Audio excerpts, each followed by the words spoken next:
Hello everyone, it's been a while and I just wanted to create a new video and share some things that I have been thinking about.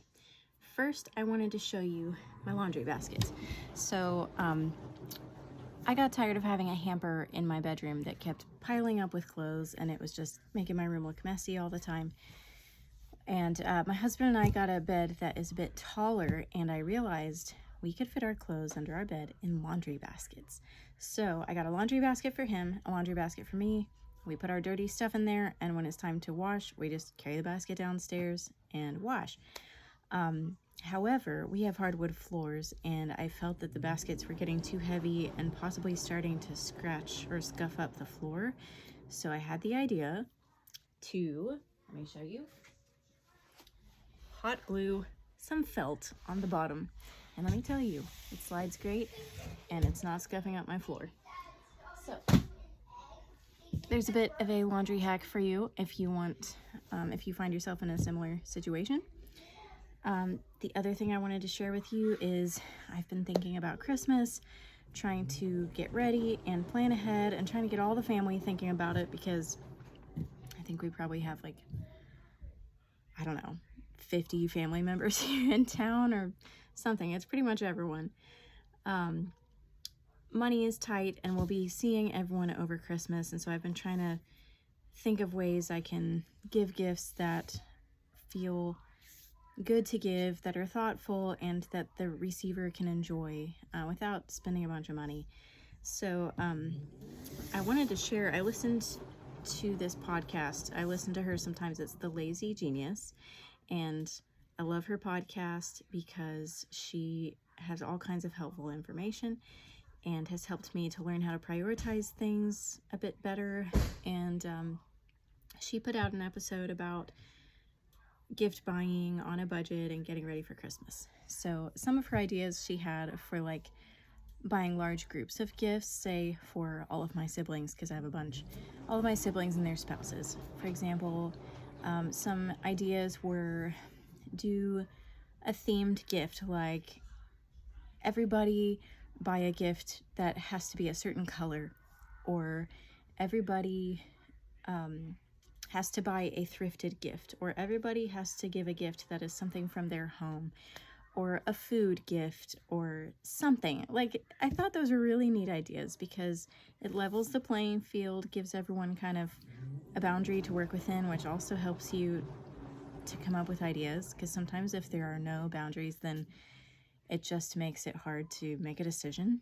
At least for me, I need limits or else I will never make a decision. So I really liked those ideas. Go check out the Lazy Genius podcast. She has not sponsored me in any way. She does not know that I even exist. So just go check her out. I think you'll really enjoy her. I listen to her on Apple Podcasts. I actually don't know if she's on YouTube, but I would assume she probably is. So check her out. I'm going to start folding some laundry as usual. And just wanted to pop in and say hello and share a little bit, because it's been over a month since I posted a video.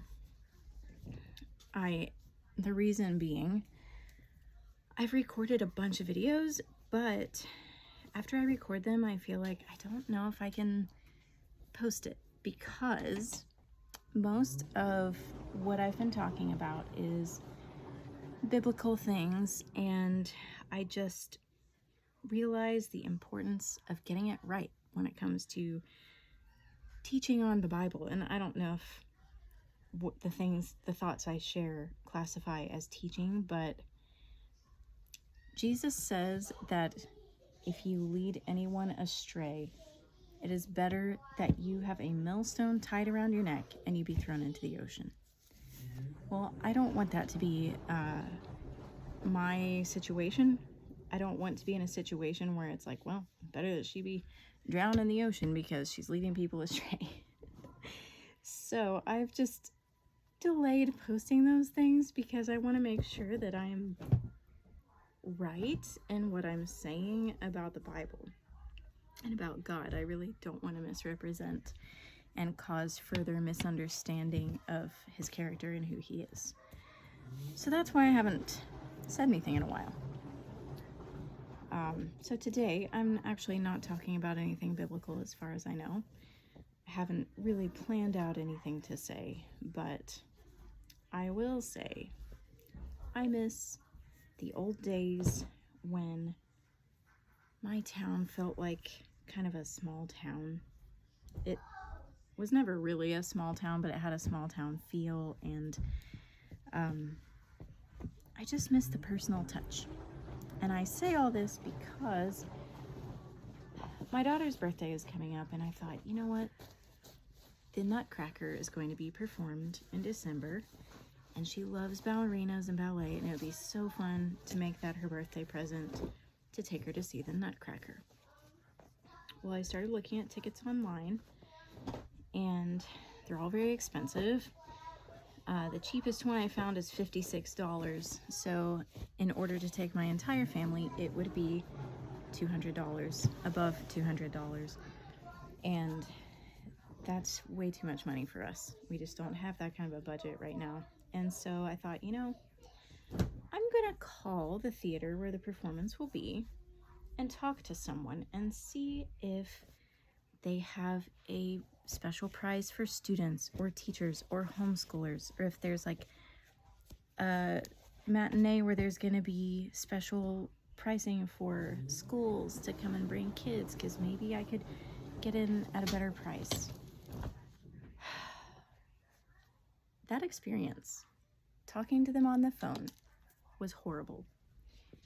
I got a girl on the phone, I don't remember her name, because she was very rushed in how she spoke to me.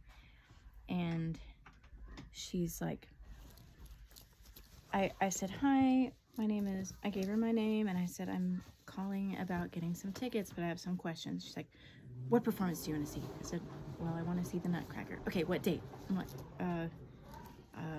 December 14th? I don't know. And she's like, okay, how many tickets do you want? And I was like, I need 4, but I have some questions first. And she's like, but how many tickets do you need? I said, 4, but I have questions first. She said, okay, tickets are $100. Do you have enough money for that? I said, no. I was like, no, I saw prices online for $56, and I want to ask some questions before I buy my tickets. And she's like, well, I only have $70 tickets for the December 14th, so can you afford that? I'm like, I have questions before I buy the tickets. And she hung up on me, like straight up. I just heard a beep and she was gone. And I cannot tell you how angry that made me. Ugh, it just made my blood boil. I mean, how mean can you be? I used to work in hotel sales, and so I understand hospitality. I also used to work in retail, and I know how it is working with the public, and I know people can get annoying, but it is not annoying for someone to say, I have some questions before I make a purchase. And even if it is, if you're in customer service, you need to have the patience to be able to answer questions and not rush people and hang up on them. I just can't tell you how mad I am about that. Our theaters used to be owned by a local foundation, but they were farmed out to a big company that's based out of another city, because our city thought, well, we need to make more money on our theaters, and so we're gonna have somebody else handle it and make our theaters prosperous, which I understand. However, it's been a huge problem ever since they changed hands, because now the locals can't use them. We used to use the local theaters for school performances and graduations and other occasions that were special, and now we don't even have that opportunity. And if by some chance that opportunity ever arises, then it's very, very costly, and it just really stinks. And it makes me upset, because I'm a local educator and I also perform in the area. I do music. And so I understand the need for performance spaces that are affordable. And so I just really hate the whole situation. And I really wish there was something I could do to fix it. I hope that someday there will be. We have a local organization that is doing a study to see about whether our city can tolerate another performance venue that is more accessible to locals and to educators and theater groups and music groups and things like that. And I really hope that they find that we need it, because I think we do, and I've been thinking that we do for a very long time. I actually have some big dreams about that, which I will not share because I don't want anyone to steal my idea. I'm an idea person, and I tend to have ideas for years that I just think about and daydream about and meditate on, and then eventually, inevitably, somebody else comes up with the same idea, and then they do it, and it takes off, and I'm like, I missed my opportunity. I should have done it. So I'm not going to advertise my ideas for anyone to take over it sooner. Anyway, those are my thoughts. I hope y'all are all doing well. Thank you to those who watch my channel and who have subscribed. I now have 120 subscribers, and that's very exciting to me. It's nothing compared to tons of people, but to me it feels like a big deal, and so I'm excited about that and just honored to have people who are interested in my ramblings and my scripture quotations or readings. And so yeah, thank you guys. I hope you are all well and healthy and looking forward to the Christmas season and Thanksgiving, and I just hope you have a great day, and hopefully it won't take me so long to come back again. Talk to you later.